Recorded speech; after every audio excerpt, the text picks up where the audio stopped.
The underestimated have the most to prove and the most to protect.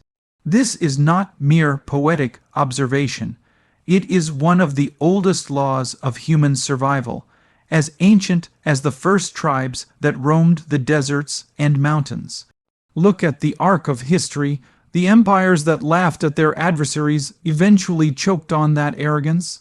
Rome fell not because its enemies were more numerous, but because its leaders forgot that desperation is sharper than any sword. In every era, the underestimated are painted as small, irrelevant, even backward. Yet in that dismissal lies their greatest weapon, because no one prepares for the storm they believe will never come. When you underestimate a man, a people, or a nation, you strip away their dignity, and in doing so, you forge something far stronger in its place, resolve. You see, comfort breeds softness, but humiliation breeds steel. Nations that have been told they cannot win begin to move differently. They don't waste time in indulgence. They channel their energy into becoming something the world does not expect. Every insult becomes a blueprint for revenge, every loss a lesson in strategy. And in this transformation, they develop a hunger the powerful cannot imitate, because the powerful have forgotten what hunger even feels like. Think about the psychology here. When you have nothing to prove, you grow fat with complacency, but when the world doubts you, every breath becomes a silent promise, I will show you. That's when innovation happens in basements and backrooms, when alliances form in shadows, when entire generations rise with the same shared purpose. The underestimated cannot afford to waste time. They know they must move faster, think smarter, strike harder. This is why the most dangerous adversary is not the one with the largest army, but the one with the most to protect. And here lies the second truth. The underestimated not only have something to prove to the world, they have something sacred to protect from it. Whether it's their sovereignty, their culture, their identity, or simply their right to exist, these are not luxuries, they are lifelines. And lifelines are defended with a ferocity that no paid soldier can replicate. History shows us examples so clear it's almost painful. Vietnam against the United States, Afghanistan against both Soviet and American forces. Nations mocked as weak stood against giants, not because they were stronger in conventional terms, but because they could not afford to lose. For them, the fight was not about expanding territory or increasing GDP, it was about survival. When your existence is at stake, hesitation is impossible. And that, paradoxically, makes you the strongest force on earth. Now think about the cost of underestimation for the so-called powerful. They prepare for wars they expect, not for the ones that blindside them. They assume their wealth, technology, and alliances will carry the day. But the underestimated play by a different rulebook. They exploit gaps the powerful never even notice, because the powerful are looking for threats that resemble themselves. When you believe you are untouchable, you stop guarding the places that truly matter. The underestimated know this. They watch, they wait, they learn the rhythms of their enemy, the way a hunter learns the heartbeat of prey. And then, when the strike comes, it is not with the desperation of the weak. It is with the precision of those who have been preparing for years in silence. This is the advantage that cannot be bought, cannot be manufactured, and cannot be countered once it's set in motion. So when Pakistan says to India, or any nation says to its rival, we will take down half the world, it is not a statement of reckless ambition. It is the voice of those who have been dismissed, mocked, underestimated. It is the announcement that the balance of power is not eternal, that empires fall the moment they start believing their enemies are too small to matter. The underestimated know that in the eyes of the powerful, they are invisible. And invisibility, when paired with determination, is not a weakness, it is the perfect camouflage for something unstoppable. Mark my words, the underestimated are not waiting for permission, recognition, or even fairness. They are writing the next chapter silently, meticulously, in ways the comfortable will only realize when it's too late. And when that chapter is unveiled, the world will look back and say they should have seen it coming. But they didn't because they were too busy laughing. Power is never truly taken. It is surrendered by those who grow complacent. History's most dangerous myth is the belief that empires are destroyed by stronger enemies. No, they are destroyed by their own decay, by the quiet corrosion that seeps in when they believe their dominance is permanent. Every great power in history has fallen not at the peak of battle, but at the peak of arrogance. The Ottomans, the British Empire, the Mongols, the Romans, they all believed their reign was inevitable. And inevitability is the drug that poisons vigilance. Complacency is the silent assassin of nations. It whispers to leaders that their enemies are weak, their borders secure, their influence unshakable. It convinces them that tomorrow will look like today, and today will last forever. But time does not care for comfort. Time erodes walls, dulls weapons, and drains the will to fight. And while the powerful sit back, congratulating themselves on their supremacy, the underestimated sharpen their blades in the shadows. The truth is that no one takes power from you. It slips from your hands when you stop gripping it tightly. When a nation stops investing in the qualities that built its strength, discipline, unity, adaptability, it starts bleeding power drop by drop. You don't lose it in one great battle. You lose it in small, invisible surrenders. You surrender it when corruption replaces merit. You surrender it when propaganda replaces truth. You surrender it when luxury replaces sacrifice. You surrender it when fear of change replaces courage to adapt. And here is the cruel irony. Those who hold power for too long forget how they got it in the first place. They forget the hunger, the struggle, the relentless drive that forged their rise. Instead, they assume the world will keep spinning in their favor simply because it always has. But the world does not bow to habit, it bows to strength. The moment that strength becomes ceremonial instead of real, the crown is already slipping. The underestimated understand this weakness better than the powerful themselves. They know that a confident enemy is predictable and a complacent enemy is blind. They know that the moment their adversary begins to focus on appearances rather than capability, the clock is ticking toward collapse. Power is like muscle. If you stop training it, it doesn't just freeze in place, it shrinks. And the underestimated train every day because they have no other choice. Think about how revolutions start. They rarely begin when a people are at the absolute bottom, because at the bottom, survival consumes all energy. Revolutions erupt when the rulers believe they have crushed all resistance. That's when they stop listening, stop fearing, stop acting with urgency. And in that gap, the underestimated make their move. The French monarchy did not fall because its enemies suddenly grew stronger. It fell because the monarchy stopped believing it could fall. In geopolitics, the same rule applies. The United States in Vietnam, the Soviets in Afghanistan, the British in India. None of these defeats came because the great powers lacked resources. They came because the underestimated refused to play the game by the rules of the strong, and the strong refused to see that the rules had already changed. The battlefield had shifted, but the complacent were still fighting the last war, still clinging to outdated strategies, still relying on the illusion that size and wealth guarantee victory. Complacency doesn't just weaken nations, it blinds them to opportunity. When you think you own the game, you stop innovating.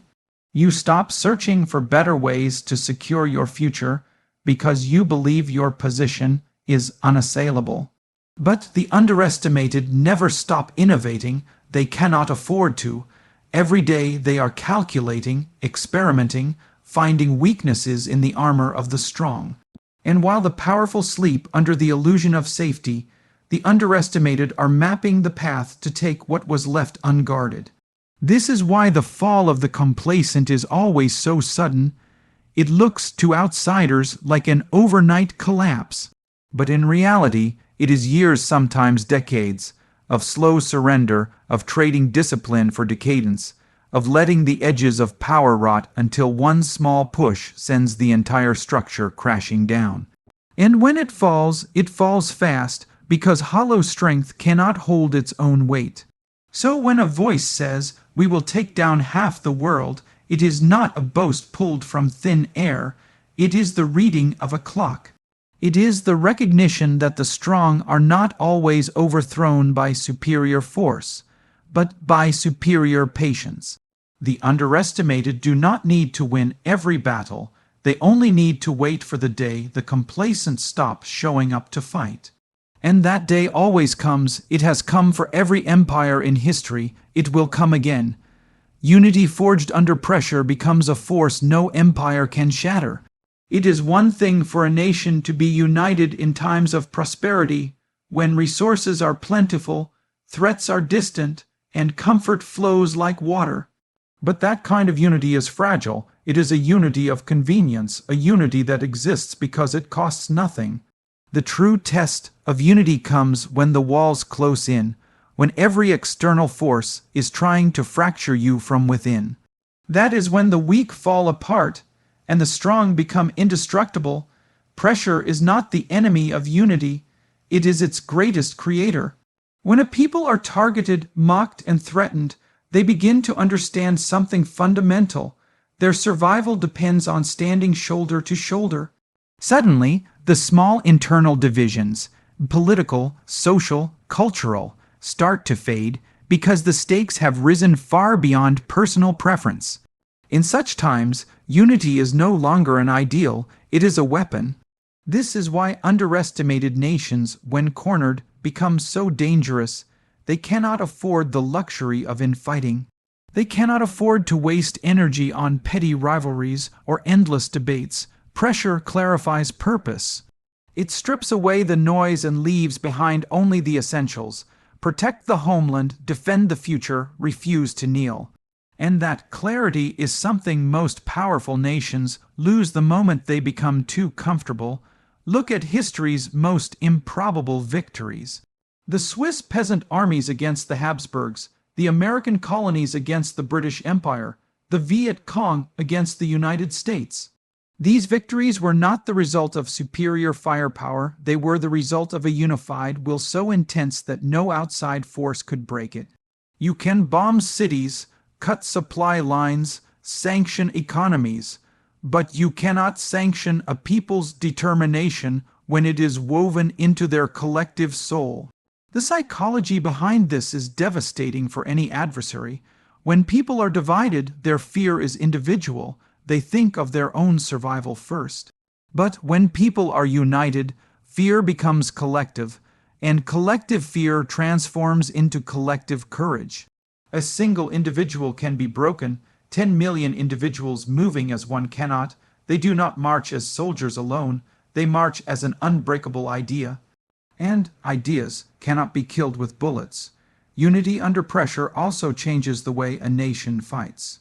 A divided country fights in fragments, different groups pursuing different goals, often working against each other without realizing it. But a united nation aligns every resource, military, economic, cultural, even spiritual, toward one singular purpose. Every factory, every classroom, every field, every prayer becomes part of the same battle. This synchronization creates a power multiplier that outsiders often fail to measure until it's too late. And here lies the greatest paradox for the powerful. The more pressure they apply to the underestimated, the stronger the underestimated become. Sanctions that were meant to cripple instead force self-reliance. Military threats that were meant to intimidate instead inspire recruitment. Propaganda meant to divide instead exposes the manipulator's fear. Every move designed to break unity instead welds it tighter, because the people understand that they are not simply fighting an enemy, they are fighting for the very right to exist on their own terms. This is why unity forged under pressure is superior to unity born in peace. Peaceful unity is comfortable, but it is also brittle. It shatters under real strain. Pressured unity, however, has already been tested in the fire. It is tempered steel, not soft clay. Once a people have bled together, sacrificed together, and suffered together, they cannot easily be turned against one another. They carry the memory of their shared struggle, and that memory becomes a shield against future attempts to divide them. Powerful nations often underestimate this. They think they can isolate and destabilize a smaller nation by applying economic, political, and military pressure. But in doing so, they may accidentally create the very thing they fear most, a population that is not only resilient but unified in a way that the aggressor's own people have not been in generations. This is the hidden danger in any campaign of dominance. The aggressor thinks they are squeezing the life out of their opponent, but in reality, they are squeezing out weakness, forcing the opponent to evolve into something leaner, tougher, and more cohesive than before. When the day comes for open confrontation, the aggressor finds they are not facing a divided foe. They are facing a nation that moves with the precision of a single organism. So when an underestimated nation declares, "We will take down half the world," it is not just a statement of military ambition, it is a reflection of a deeper truth, that their unity, forged in furnace of pressure, is not something you can bomb, sanction, or negotiate away. It is the kind of unity that turns civilians into defenders, borders into fortresses, and time itself into an ally. Once this unity exists, no empire, not in ancient times, not now, has ever been able to truly destroy it. The battlefield is not just land and sky, it is minds, economies, and narratives. Those who think war is fought only with soldiers and tanks have already lost. In the modern age, the most decisive victories are not won with artillery. They are won before the first shot is fired. Power today is not simply the ability to take territory. It is the ability to control perception, to shape the flow of resources, and to manipulate the story the world believes. Look at the great conflicts of the last 100 years. How many were decided purely on military strength? Almost none. Instead, they were decided by who could break the will of the opponent, collapse their economy, and control the global narrative. This is because land can be retaken, armies can be rebuilt. But once a population loses belief in its own cause, once its economy collapses under the weight of uncertainty, once the story of their struggle is rewritten by their enemies, the war is already over. This is why underestimated nations are far more dangerous than they appear. They may not have fleets of aircraft carriers or massive stockpiles of advanced weaponry, but they can fight on the psychological and economic fronts in ways that bypass traditional defenses. A blockade on trade routes, a disruption of critical supply chains, a carefully timed revelation that undermines public trust. These can be more destructive than any missile. The mind is the first territory every strategist must target. If you can convince an enemy's population that they are doomed, you have already dismantled their resistance without lifting a weapon. If you can convince the world that your cause is righteous and your opponent's cause is corrupt, you have already shifted the balance of alliances and resources. And if you can convince your own people that no matter how hard the road, victory is inevitable, you have built an army that cannot be demoralized. Economies are the second battlefield. Wars are expensive not just in weapons but in the infrastructure to support them. Destroy a nation's economy, and you destroy its ability to wage prolonged conflict. But underestimated nations have a unique advantage here. They are already accustomed to scarcity. They know how to survive with less. Their people are already conditioned to endure hardship. A single failed harvest can collapse the stability of a wealthy nation, but it barely dents a population that has been surviving on resilience for decades. In contrast, powerful nations often have economies so complex and fragile that a disruption in one sector can trigger cascading failures across the entire system. The underestimated learn to target these vulnerabilities, turning economic warfare into a precision weapon. Then there is the battlefield of narrative. the story the world tells about the conflict. This is perhaps the most underestimated weapon of all. Control the narrative, and you can turn an aggressor into a victim in the eyes of the world. You can rally allies, sway neutral nations, and sow division in the enemy's camp. The underestimated understand this instinctively because they have had to fight for their image from the start. Every international headline, every social media trend, every diplomatic meeting becomes an opportunity to frame the story in their favor. And once the global narrative shifts, even the most powerful nations can find themselves isolated, their legitimacy questioned, their moral authority shattered. The truly dangerous strategist understands that these battlefields, mind, economy, and narrative, are interconnected. Strike the mind and the economy falters, collapse the economy and the narrative shifts, change the narrative and the enemy's will to fight evaporates. This is a chain reaction, and once it begins, it is almost impossible to reverse. Powerful nations often dismiss these tactics because they are not as visible as troop movements or missile tests. They prefer to measure strength in square kilometers and megatons, but the underestimated measure strength in influence, adaptability, and the ability to move unseen. They know that the most effective attack is the one your opponent doesn't realize is happening until it's too late. So, when an underestimated nation says, "We will take down half the world," they do not mean by rolling tanks across borders alone. They mean they will dismantle economies without firing a shot. They will fracture alliances without raising a flag. They will rewrite the story until the world questions everything it thought it knew. They will make the battlefield so much larger than land and sky that their opponents will not even know where to defend.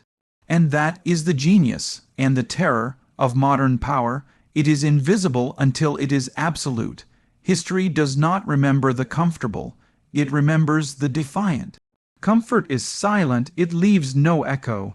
The great monuments of history were not built to honor those who went along quietly with the world as it was. They were built for those who refused, those who stood up when every voice told them to kneel. The comfortable may enjoy their moment, but it is the defiant who carve their names into the bones of time.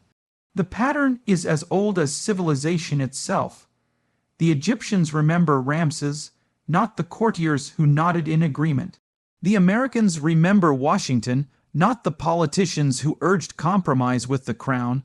The Indians remember Bhagat Singh, not the collaborators who begged the British for favor. Why? Because defiance changes the course of history, while comfort preserves the course that leads to decay. The defiant live with a truth the comfortable avoid. Change comes from confrontation, not consent. You cannot beg your way into dignity. You cannot request your way into freedom, and you cannot politely enter the history books. The defiant understand that to matter in the long run, you must be willing to be hated in the short run. The comfortable fear rejection, the defiant fear irrelevance, and in that difference lies the fate of nations. When a nation chooses comfort over courage, it begins to rot from the inside out. Its leaders choose safety over boldness. Its thinkers choose conformity over truth. Its people choose stability over progress, and in that stagnant pool, the weeds of decline grow tall. But the underestimated, the cornered, the mocked, they have no such luxury. Their very existence is an act of defiance. To breathe, to speak, to stand, is to challenge the narrative that they should disappear, and that is why history favors them. Not because they are always stronger, but because they are always willing to burn the old order to the ground if it means building a future on their own terms. The comfortable cling to what they have, the defiant build what they have been told they cannot, the comfortable fear loss, the defiant fear chains. The comfortable think in decades, the defiant think in centuries. This is the reason underestimated nations rise when least expected. They are forced into the mindset of the defiant, the mindset that does not wait for permission, that does not ask if the time is right. They move when the moment demands it, regardless of cost, and because they are willing to risk everything, they are capable of achieving what the comfortable believe to be impossible. Think of every moment when the balance of power in the world has shifted. It has never been because the comfortable decided to change. It has always been because the defiant forced them to. The fall of the Berlin Wall, the end of apartheid, the liberation of colonized nations, all of these moments came not from polite petitions, but from people willing to endure the full weight of resistance until the resistance broke. The defiant also understand something the comfortable have forgotten. Death is not the greatest loss living without meaning is. For them, risk is not a gamble, it is a necessity. That is why they push harder, endure longer, and outlast those who measure every move by comfort's scale. In the battle for history, those who play it safe are already defeated. They will be forgotten before the ink of the present dries. So when a voice says, Pakistan to India, we will take down half the world, it is not a hollow threat. It is not the arrogance of the comfortable, bosun from a throne. It is the promise of the defiant, spoken from the ground, forged in the heat of survival, carved out of the knowledge that history is made by those who dare to defy. It is the same voice that has echoed through every revolution, every uprising, every unexpected shift of power. It is the voice that says, you may have more wealth, more weapons, more allies, but you have already surrendered the one thing we will never give up, the will to fight until our name is written in history. History will not remember those who kept their heads down while the tide of change rose around them. It will not remember those who played it safe while the world demanded boldness. It will remember those who stood with fire in their eyes and said, enough. Those are the names that echo, those are the names that terrify the powerful, those are the names that shape the centuries to come. And when the underestimated rise, when they move with the unity forged in pressure, the patience born from watching the complacent decay, the skill of waging war across minds, economies, and narratives, when they do this with defiance in their hearts, there is no power on earth that can stand forever against them.